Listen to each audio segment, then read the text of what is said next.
Oh, Yeah. thanks for John, being you might want to here. put yourself on mute. Yep, as you enter, please put yourself on mute. There will be time when we're going to go into breakout rooms so that you'll be able to unmute and chat amongst yourselves.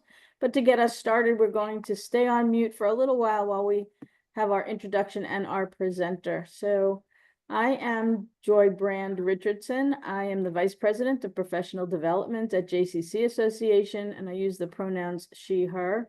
I have shoulder-length brown hair and glasses, and I'm coming to you from Northern California today.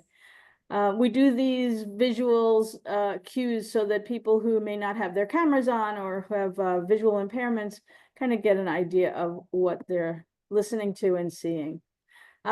We start our meetings with the understanding that there may be people who are new to their role or to our peer communities. We welcome everyone. We understand each of us brings wisdom to the conversations.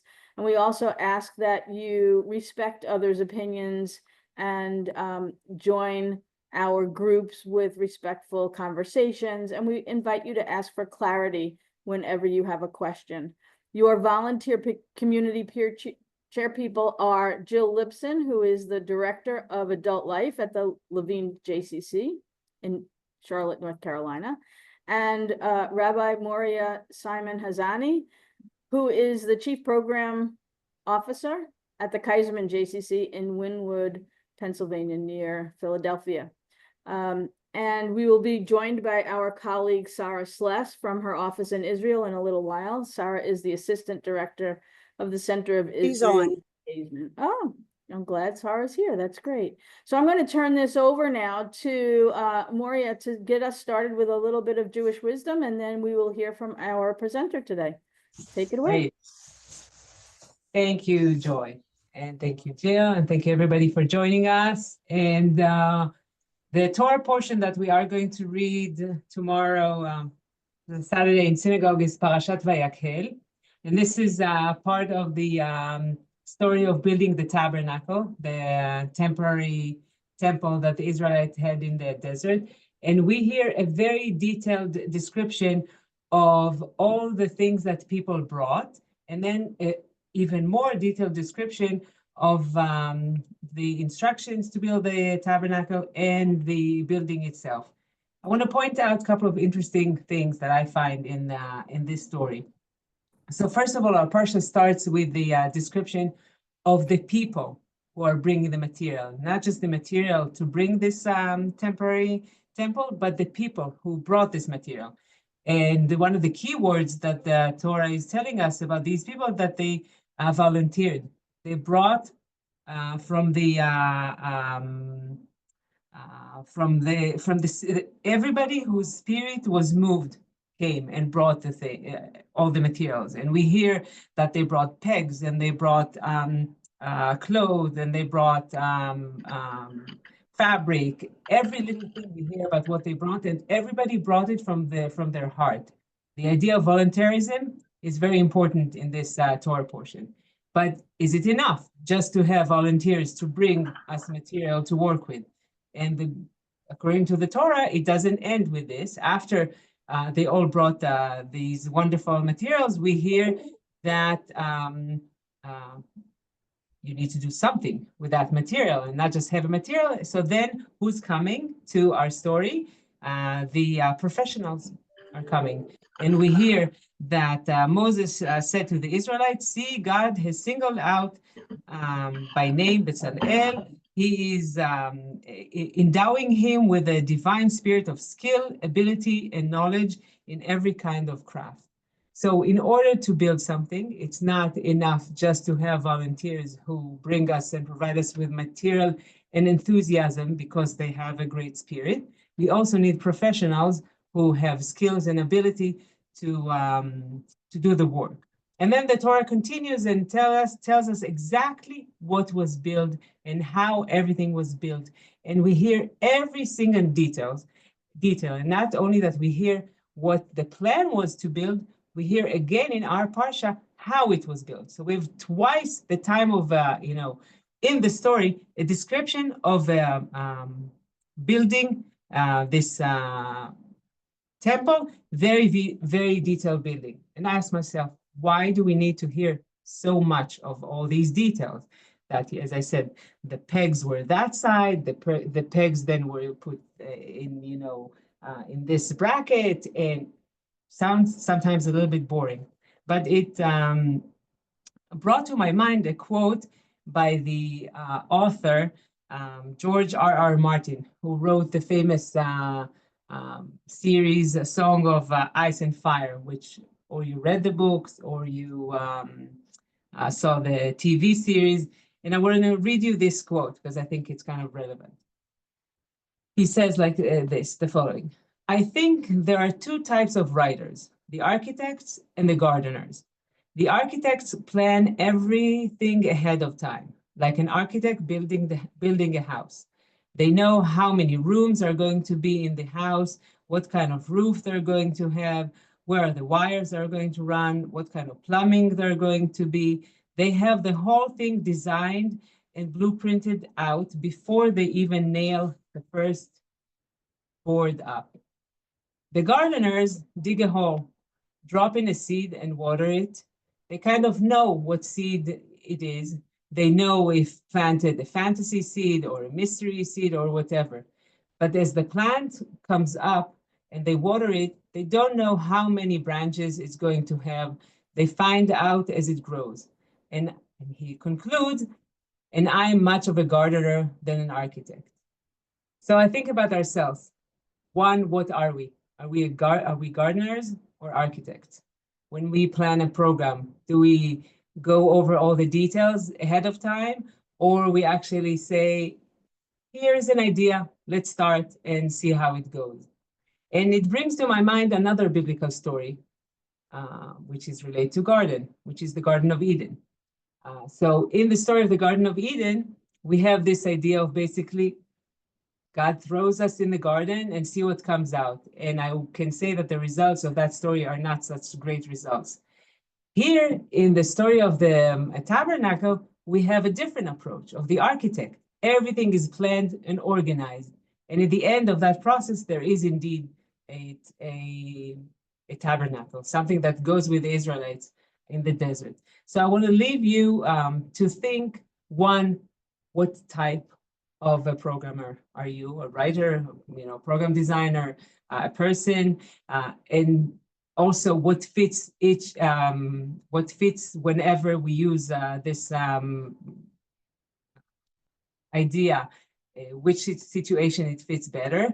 And I hope that we'll find a little bit, inspiration with these Torah stories to our work life and our personal life.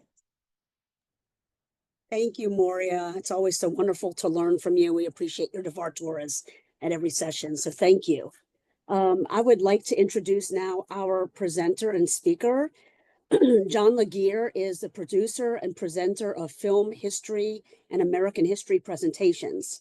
And he's a marketing communications specialist residing in LaGrange, Illinois.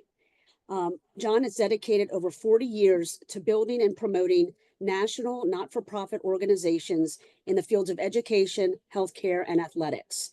Schooled in journalism and broadcast communications with a bachelor's degree from Southern Illinois University, Carbondale. John, since 2022, has been making uplifting 1-hour movie music presentations at 6 JCC Chicagoland locations, Illinois community colleges, and public libraries and senior centers. In 2024, he began making these shows available via Zoom, and several JCCs jumped on board to bring the shows to their adults and senior groups. Our Levine JCC here in Charlotte, North Carolina was one of them. John now has 17 one-hour shows, and he shares his heavy data film history presentations via his own Zoom link to ensure the transmission is clear and in sync, meaning clear pictures and great sound. At the Oasis program at the Levine JCC, we have thoroughly enjoyed having John's presentations monthly over the past year, and so I would like to welcome John. Take it away. Thank you, Jill. And thank you, Joy, for making this possible. Hi, everybody. It's true, since for the last 3 years, I've I've done now 27 shows for JCC Chicago, including shows yesterday and one last week, and with more scheduled. So it was Hillary Wank who made it possible for me to do all these shows here. Hillary has moved on to some greener pastures, and still we go on. Since even that bio that Jill just wrote, I've increased from 17 to 19 the number of 1-hour shows I have right now, because I'm forever adding new material. What I'd like to do now is take you on a quick rapid tour, just give you a sample of some of the films that I have worked with and cobbled down to. Essentially, I put together 3 and 4 minute film compilations to reflect poignant moments in these films, and string about 20 of them together. Well, for a 1-hour show, about 15 or 16 of these films are featured per hour, and with great fun. All right, let me pull this up. We should be good to go on everything. Is everyone seeing Sensational Songs of the Silver Screen? Yes. Okay, good. Let me just make this little adjustment. Let me point out one thing that we learned through trial and error with Jill. Before I would do a show for any JCC anywhere in the country, we would ask for a kind of a rehearsal, a test run, long before the program is scheduled, to make sure that we've got all the sound and these Zoom gadgets all figured out. There's some variety in what we've learned. The big key learning that Jill and I arrived at is that if we use my Zoom link, it seems to take all the mystery out of it. I can control everything. You simply have to be at the receiving end of it then, and there's not too terribly much for the JCCs around the country to do. Sensational Songs of the Silver Screen happens to be the new title of my last threesome of shows, but let me just sample some of the things I have been doing. I usually open in the very first show with a brief overview.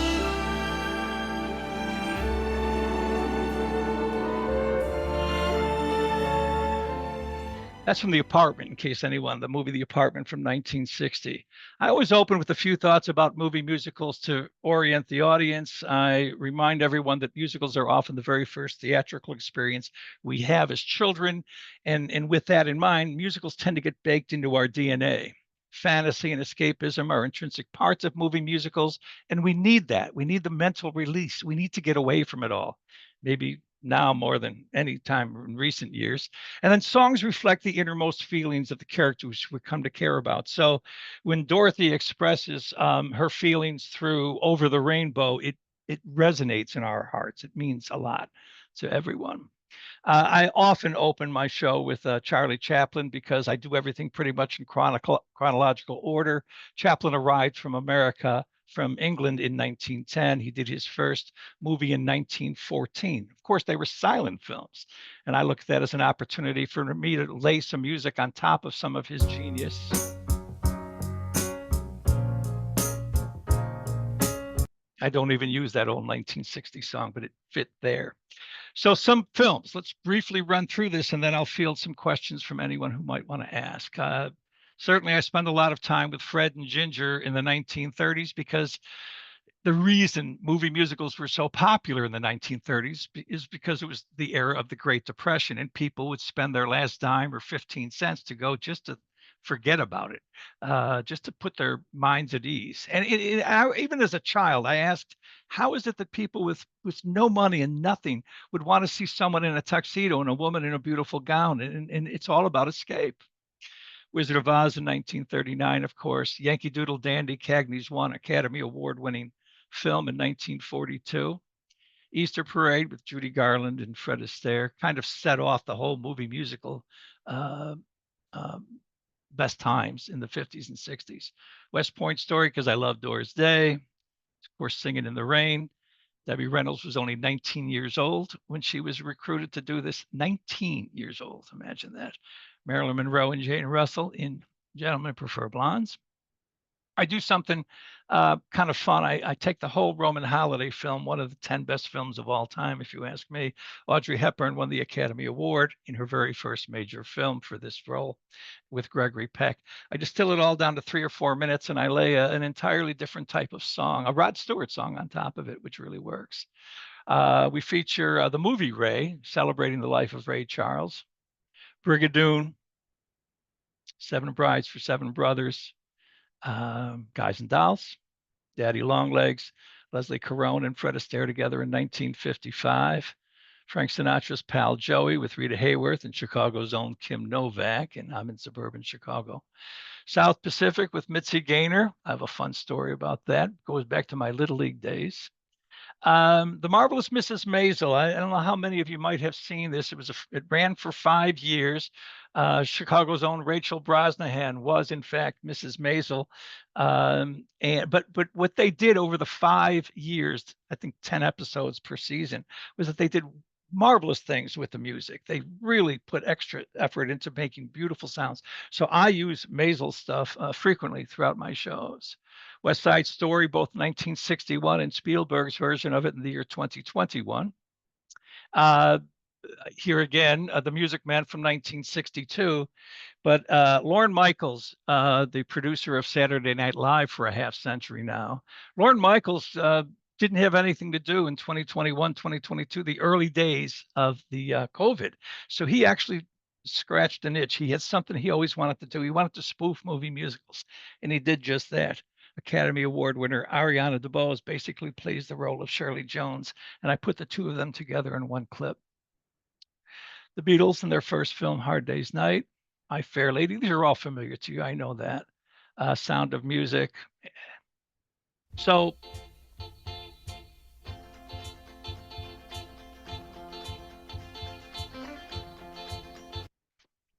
of what will soon be 15 full-length shows, 19 one-hour programs to choose from. One of them focuses on Black history. It's called Movie Music Tribute to Black History. Louis Armstrong with Barbra Streisand. Thriller, which completely changed MTV forever. When you're smiling, when you're smiling. Fun comedy fun show. So there's Black history, there's comedy, a specialty show called Comedy Gold on the silver screen. Pure classics, Mad Mad World, for those of us old enough to remember 1963. Young Frankenstein, of course. Specialty show with Elvis Presley. This is Elvis's second movie, Loving You. Some people will remember Bye Bye Birdie. And the new Elvis movie that came out, something very important was made in that film that I highlight and feature in a musical form. If you like Bob Fosse, I'm working on it now, and we're going to feature this next week. This is one of the most historically significant film dances ever. It was in this 1969 film, Sweet Charity. And Fosse changed dance forever, both on Broadway and in film. But this was revolutionary in the year 1969. Fiddler on the Roof, of course, another classic. Grease in 1978. Splash, Daryl Hannah. These are Ron Howard films, both Splash and Cocoon. He did fantasy films in 84, 85. Pleasantville, terrific film. I spent 6 days putting together one film compilation for this movie. Wonka is a more current movie, a 2023 film that some people at JCC, in fact, encouraged me to look at because they said the songs are so inspiring. And in fact, I found 2 songs that do lift spirits every time. And that's ultimately where we're going with these shows. The whole idea is to lift spirits, send everyone, never a negative word is ever uttered about anything or anyone. We send everyone lifted and happy and out. That was certainly the case yesterday. Yeah, I got stinging heat, I got stinging heat, I got. Okay, so next Wednesday, again, thanks to Joy, Jill, and the team, I will feature my 1-hour version of the new Bob Fosse show. I have enough material now to do a 1-hour version. It's mostly his 50s stuff. It's his acting, his dancing, and his very first choreography work. and it's joyful. I've been sprinkling what I've made through some of the other shows, and people just rise to it. That's Fosse. He's important to me because he's from the north side of Chicago, born in 1927, passed at the age of 60 in 1987. And we're getting a kick out of the fact that everyone seems to love Kiss Me, Kate. I didn't know it was such a popular film, but certainly seniors love that film. Give a Girl. These are early films I'm going to focus on heavily next week. Janet Leigh stars with Bob Fosse in a different film there. So Fosse coming next week. That's me. And with that, I would love to field your questions. Hey, Thank you, John. thank you. Does anybody have any questions? I'm only 54. I'll say I'm only 54. And there are many of these films I've not seen myself, but I enjoy every show that John has presented. Even if I don't know the musical or the performance. And all of our seniors have really enjoyed these shows as well. John, do you want to talk a little bit about your special fee for JCCs? And Okay. I can talk a little bit about how we get ours paid for and funded. That's a good idea. Thank you, Jill. Ordinarily, and I'm just laying it all out there, ordinarily now shows, especially the full-length shows I do, are commanding somewhere between $250 to $300 per show for an in-person presentation. That would cover travel and such within a few miles. I cap my shows at $200 right now because I want to do volumes of shows. I did 103 shows last year. I did 84 shows each year during COVID, and it took a lot of work to do that. But because of the volume of work that JCC Chicago has given me, I reduced their in-person shows to $175. And I've held that line now for 3 years. And I've committed to holding that line at least through next year, 2026. And it's getting tougher, to be honest. You all know what's going on out there, grocery prices and all the rest. But for the Zoom shows, since I don't have to drive and I don't have to go anywhere, I've established for JCC a flat $150 fee. And that's true of all this calendar year, all next calendar year. And if I do increase the fee, it's not going to be much more than about $25, and certainly not before 2027. I promise you the quality of these shows, it took me 8 years to build the first 13 shows, and I'll finish this year with my 15th show. It takes time to do them right, but they're crisp, they're clean, they're as well as I know how to do. They're all fresh. They all fall into the movie music category, but because that's the whole idea, lift spirits, make people feel happy about it. But it's right. And Jill actually introduced something. I didn't know anything about sponsorship. Jill, go ahead.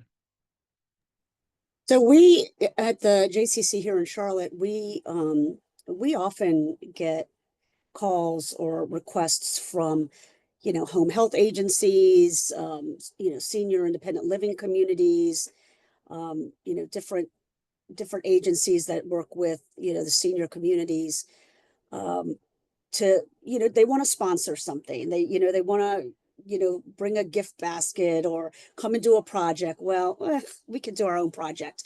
We ask them if they would support, one of these programs. So I do have a home health agency that's supported 3 shows this year. We also are having a tournament here, a pickleball tournament at the J, and some of that money is going to go to fund the rest of these. But it's a really good way. $150 is a drop in the bucket for most of these agencies. So, just try to be creative. And we allow the sponsor to come in and just speak with our group for about 10 minutes about what they do as a give back. So next Wednesday, we're actually going to be on with John at 1 p.m. Eastern for our monthly show, and then it will transition into the program for the JCCs for the demo at 2:30 Eastern. And the Zoom link is actually in the chat. So if you want to grab a hold of it and take it and save it for next Wednesday, we'd love to have you on. John would love to have you on. I might not be able to make it on, but because I have to be out of town unexpectedly, but Does anybody have any questions for John? Moria? Unmute. Yes, you are on Zoom, and your people, Jill, how are you doing this? Are they in person? Are they also on Zoom? So we are sitting in a room together in our activities room, and John is on Zoom. Got it. So you're doing a watch party.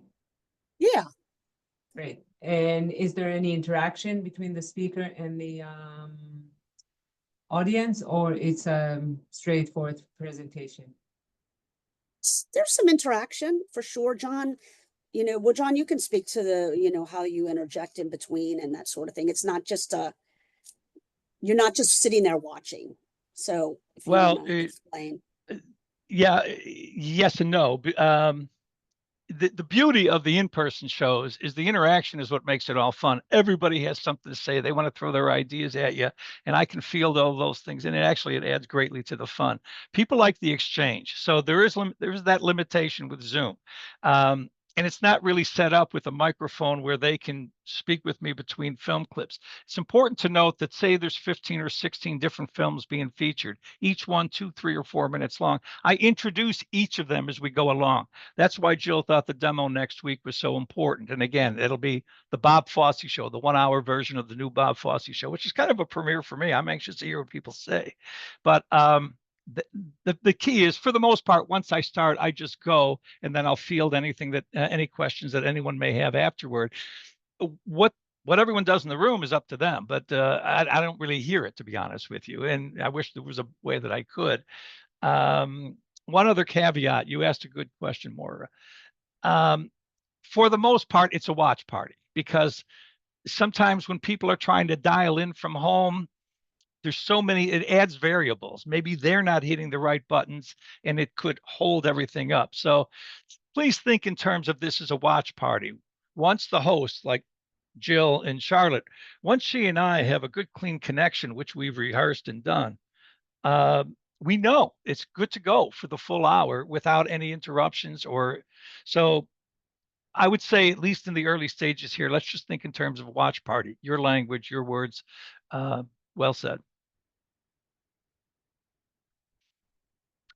I'll add Robin? one important I thing. actually, go on. I'll wait till you're. No, I was just going to mention my website, where you can see an awful lot of these film clips, is timcomm.com. Jill probably has it.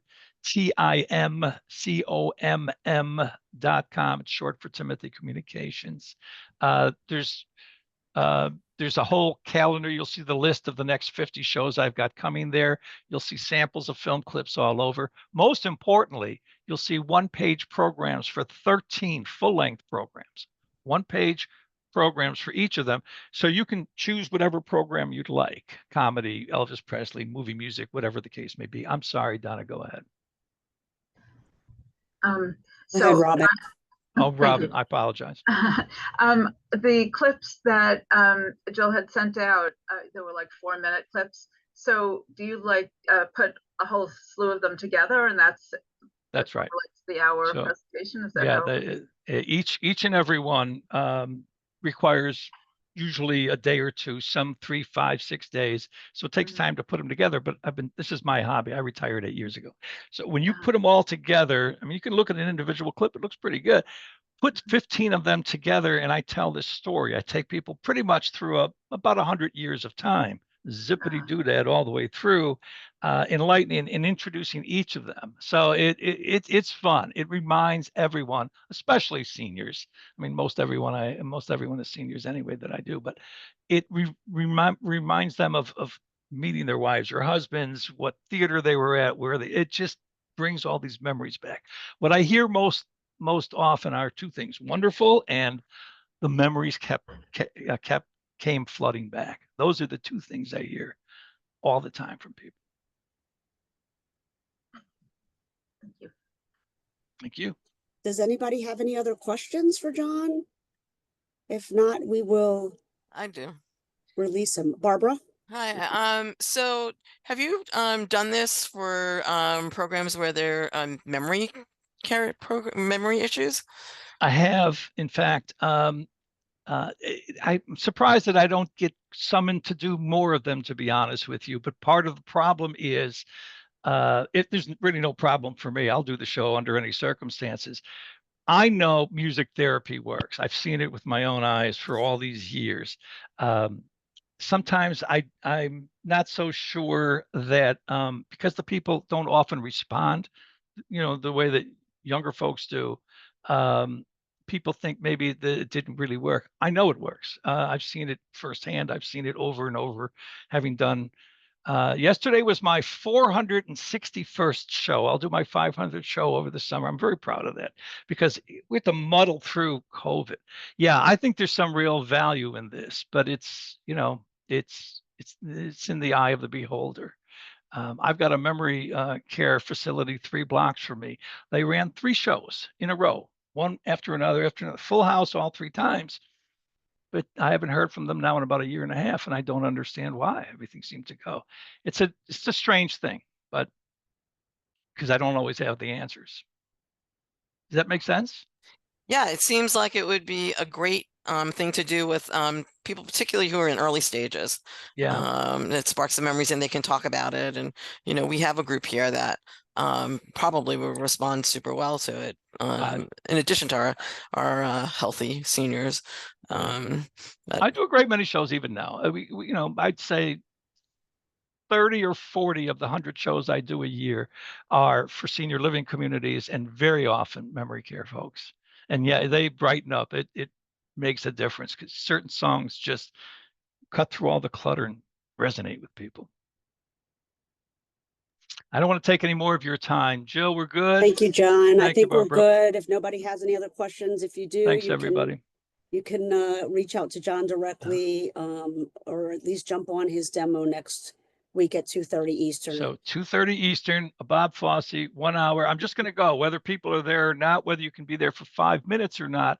Hop in, have a look. You'll see it. And finally, if you decide you might want to do something, you can be able to contact me directly and we'll go. Thank you, everyone. Joy, Jill, thanks. Thank you, John. Logging out. Bye See now. you soon. It's going to give me a second. All right, terrific. So what we would like to do now is break out into some small groups and just have some discussions about what sorts of programmings we might have coming up for summer and fall. And Joy, are you going to help us break out? Yes, I will. You are going to be automatically assigned to 4 different groups. Please have somebody in your group take some notes so that when you come back out of the room, you'll have an opportunity to share what was discussed. And you should be automatically brought into a room. I'll stay in this main room to help people move if you don't see where you're assigned to. And you want to bring us back at about 3:47 or so? Yeah. Sure. So you'll have a good amount of time, 15 or so minutes in there. All right. Thank you. Thanks. Sure.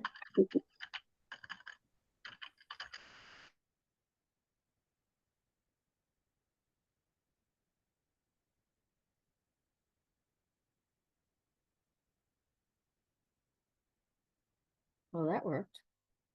Everybody got moved. That never happens.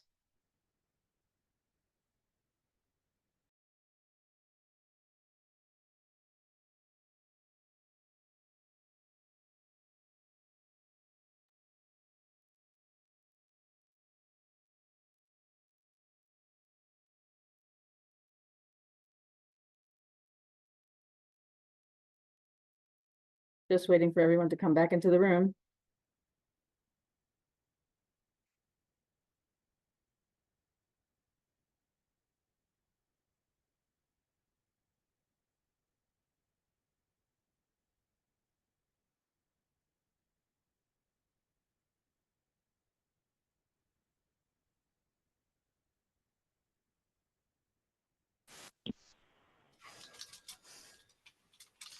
Welcome back, everyone. I know you were having some robust conversations and there's never enough time in those breakout rooms. So we'll make sure that we plan more time for us to share. Jill, you want to unpack the rest of the program, or Moria, who's taking Me. over now? That's actually me. Moria's Um, good at unpacking. I'm good at talking. It is packing. I'm unpacking. I'm a disruptor. Well, this was fascinating, and I wish we had more time. But let's kind of a little bit on, tip of our tongue. The idea of this part was to share what we're doing in each organization and learn some new, options, suggestions from other people. So maybe we'll take a few minutes and ask a different group.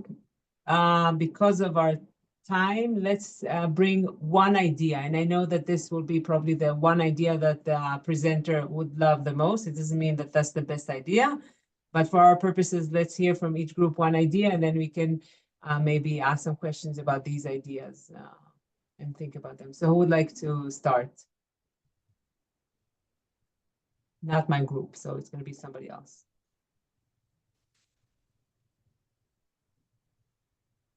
Jerry? Who took notes? Did some of you take notes? Or no? No, but So I'll in give it. my group, Okay, yeah. Jerry. Oh, you go, Barbara. Me? Oh, okay. Jerry, do it. Yeah. Jerry? You do it. Oh, I don't care. I just think it's interesting to hear how people develop different programs, especially the new people. So that was something of interest to me because I've been doing this for a long time and I sort of have evolved over time. So I just like to hear what other people are doing. Really, that's It's great because it something emphasizes fresh. the importance of this peer community and I wanted to say at the beginning, the first part of this peer community is we usually try to bring somebody from the outside to give us a new idea, something that we can use for our programs. But as you say, the important part is actually to hear what our peers doing. And even if we don't take any specific from that, it just feel like you know what's going on in the world of the JCC and older adults, and maybe you use it at some point. So thank you. This is important, and to some extent validate the importance of this session. But anybody has any specific things that they would like to mention that they've learned? Well, heard? I did want to mention one more thing that I forgot, and especially for the new people. I found that connecting with people in the community who have special interest areas have evolved into about 8 staff, unpaid volunteers who run programs. So I just think that's a really good way to get into your community and get people to support you in your programs. So, Can you give 1 or 2 examples of the special interests? Mahjong.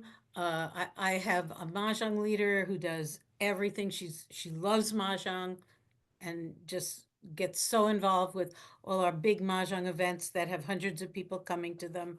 And I have a men's club where men who are retired bring their skills. They want friendship. They've been in their careers and now they're looking for friends. And so they bring their skills, they bring their friendship, they share bagels.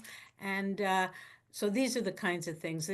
There's a lot. We have a news discussion group, a lot of talk. Every week we have I can't say every week, but almost every week we have a speaker from Israel. We had Lon Troen, we had Richard Stanger. We get speakers who come on Zoom, in person.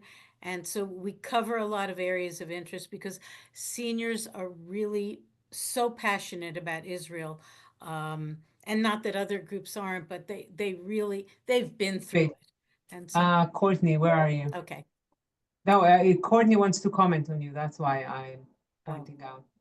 let's Her see. microphone isn't working, so you have Okay. to read out the So, comment. Sarah, do you mind reading it for us? Just because I think it's important. Okay, as a new person, what I struggle with is finding those people with special interests to connect with.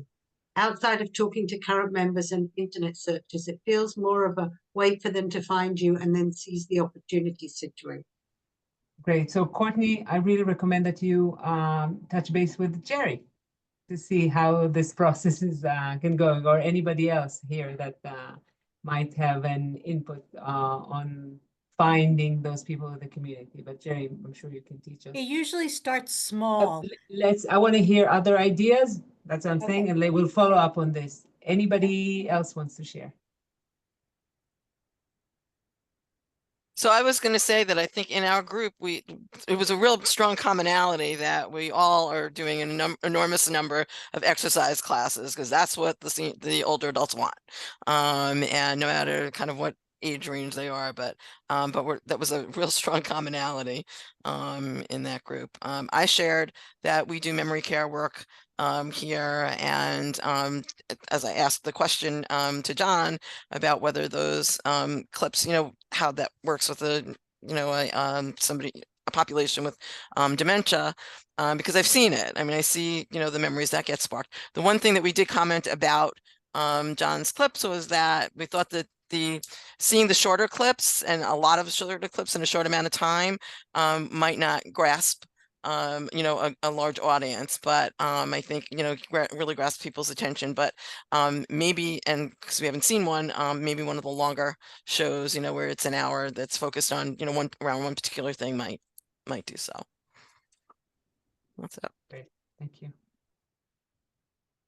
May I comment from my group? I'll piggyback on something that Julie said, was that she said in her at her J that they like to try to get members, participants to talk about their stories, write memoirs and talk about stories to their group.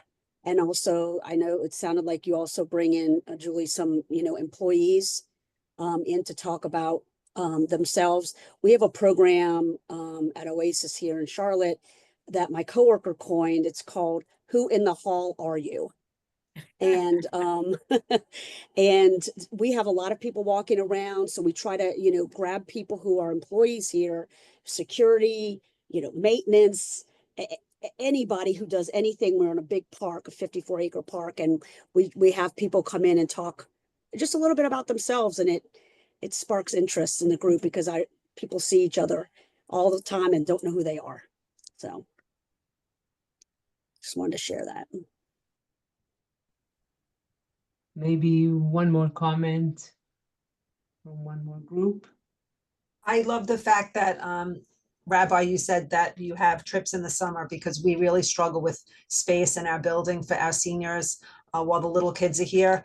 In addition to the fact, when we do have space, I'll have a current events discussion going on, and they'll have a room of screaming kids right next door to us. And they always say to me, "Can you tell them to be quiet?" And I say, "No, I can't. It's summer camp." So I really like the idea of doing trips in the summer. Great. We're doing these short trips. It doesn't have to be something so ambitious. Right, right. But exactly for this, to be outside of the building. Yes. Try. Again, we just touched upon the little things, and I'm sure that we can talk more about our ideas, about some struggles that we have. So I encourage all of us to continue this conversation. And I hope that these ideas at least open some of us to new opportunities. And Jill, do you want to talk about the sacred space? Yes. Just in closing, I wanted to make sure we announce a couple of important information sessions and opportunities for JCC professionals.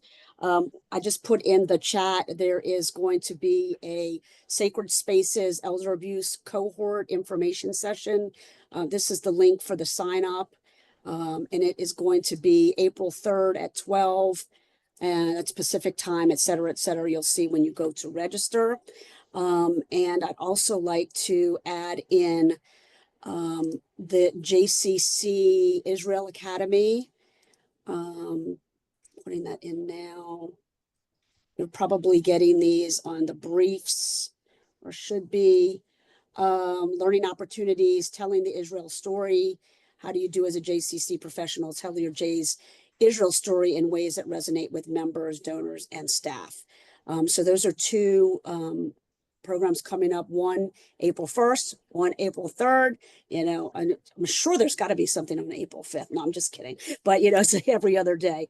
But just keep those two things in mind. And our next JCC Older Adults Peer Community Convening will be on June 24th at 3 p.m. Eastern, where we will have a representative from the Grandparents Network come and talk to us about its programming. And Maria, if you have anything else you'd like to add to that?